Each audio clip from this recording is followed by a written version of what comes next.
Hi, everybody. Welcome back. This is the exciting conclusion. This is part two of the story. This one is called The Scramble for Africa. So, this is what Africa looked like in 1880.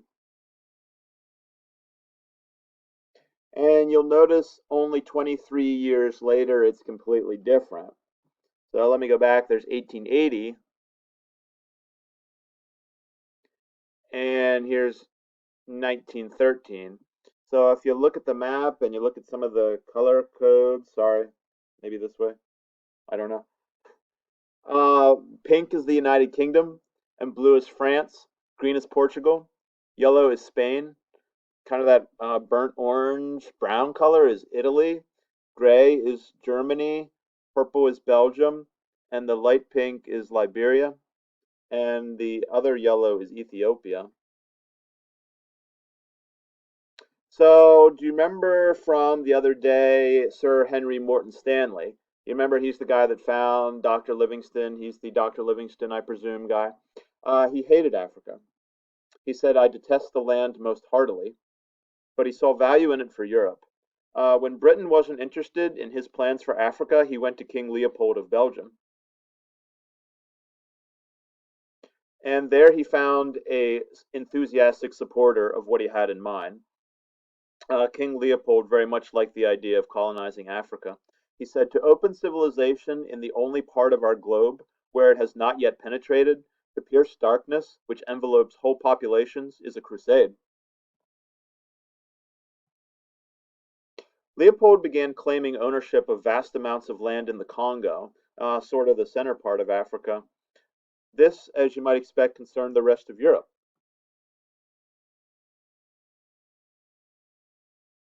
France rushed to establish themselves in northern Africa. Britain and Germany moved into East Africa. Italy, Spain, and Portugal decided to move in as well. So, in an effort to prevent fighting, it was decided that a meeting should take place where the European powers would divide up Africa. So this is called the Scramble for Africa, and this specific meeting is called the Berlin Conference. So you're in 1884 here.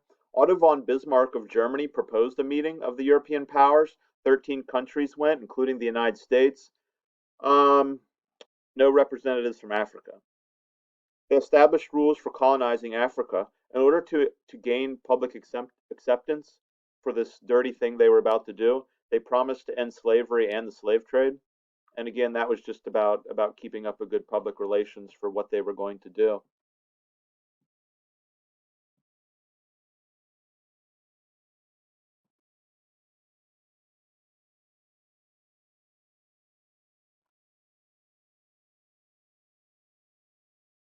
So Africa was divided up by the European powers.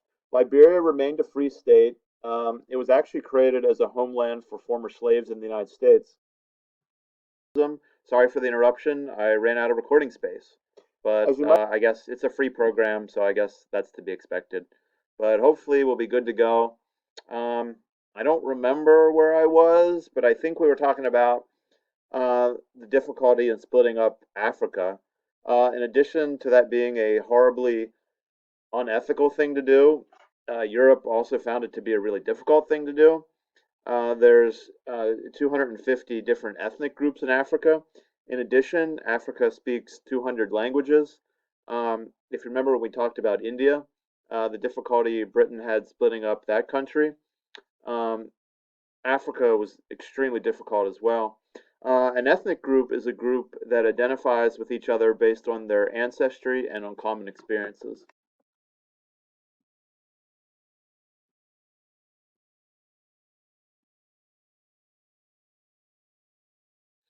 And as you might imagine, many people in Africa resisted this. Tribes and villages joined together to fight the European imperialists, but only Ethiopia was successful. They defeated Italy. So this map here shows you some of the areas of African resistance, some of the battles that took place, and some of the movements.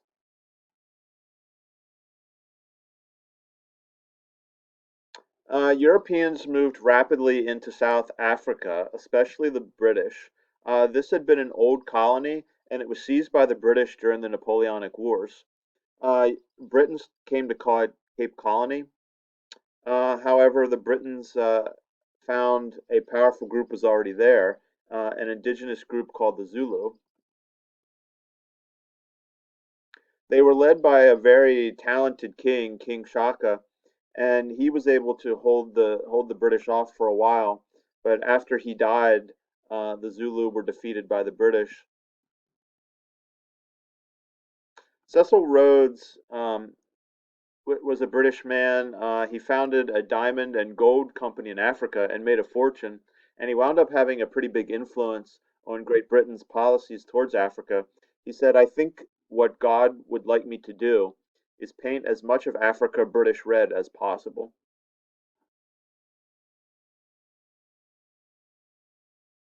We should create British colonies from the Cape to Cairo. When gold and diamonds were discovered, the race for settlements intensified even more. This leads to what's called the Boer War. I don't know, it sounds fun because it rhymes, but it's not fun. The Boers were descendants of the original Dutch, meaning Netherlands settlers. So you're going way back for this into the 1700s. And this group had skirmishes with the British over who would control South Africa. And eventually it led to an all out war. Like I said, it's called the Boer War. And after 3 years, mostly with the Boers fighting in guerrilla style, they came to an agreement. It turns out what they found they had in common is they both agreed that the native African people should have very little say in the government. And that kind of inspired the group to come together and have a treaty in ruling South Africa. As you may expect, the relationship between Europeans and Africans was really hostile. Britain tried to rule with as little effort or expense as possible. This is what you'd call indirect rule. In some areas, they just asked local leaders to accept the British flag, to accept British authority, and fly the British flag. Of course, in some places, those local leaders were more hands on than others. In some cases, the British rule was very direct. France took a much more hands on approach. France put in a governor general in their colonies, and he lived in a capital city in the colonies. This is what you would call direct rule. France sought out to assimilate people. That's a good vocab word to know for life. Assimilate or assimilation means to bring a group into a new culture. Like when you came to the high school, you have to assimilate to this new school. Assimilation is to bring a group into a culture, and ideally, they want you to leave your old culture behind. The cruelest of the imperialists was probably Belgium and King Leopold. He amassed a huge fortune, first in ivory and then later in rubber, which had become a very popular product at the time. And he ignored the guidelines that were set out by the Berlin Conference, basically ruled doing whatever he wanted. Belgium began using slavery and beatings. There were killings and mutilations when production quotas weren't met. So, what I mean is, people were given guidelines, quotas that they had to meet for how much product and how many raw materials they were to find, and if they didn't meet, they were subject to beatings. And when I say mutilations, Belgium was cutting off hands. This is a pretty famous photo. It's a father looking at his child's hand that had been cut off.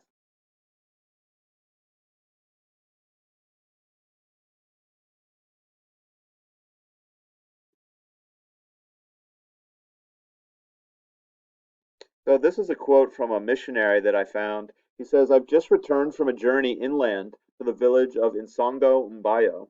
The abject misery and utter abandon is positively indescribable.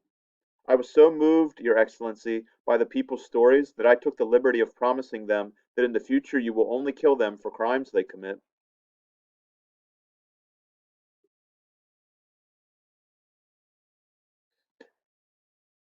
Estimates have been put at the deaths in King Leopold's colonies anywhere from 1 million to 15 million.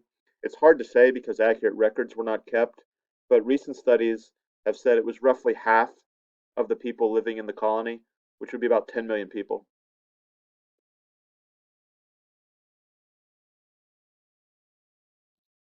So, what have been the long-term effects of imperialism in Africa? Well, what you see is a global economy start to develop. What I mean is crops and materials from Africa made it all around the globe. You also see an influx of Western culture in Africa. Another thing you see is tensions starting to build between the European countries. This is something that would later lead to difficulties um, and play a role in starting World War One.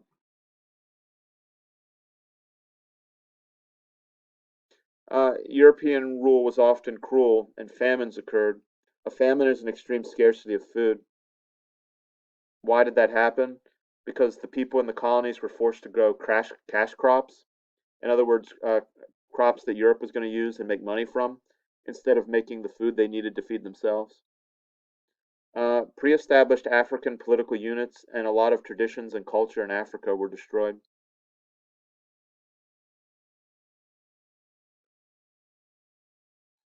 And that's it. That's the end of part two of our lesson on African colonization. Um, it's a sad story, um, but I hope you learned something from it. And again, I hope you take care. All right. See you later, everybody.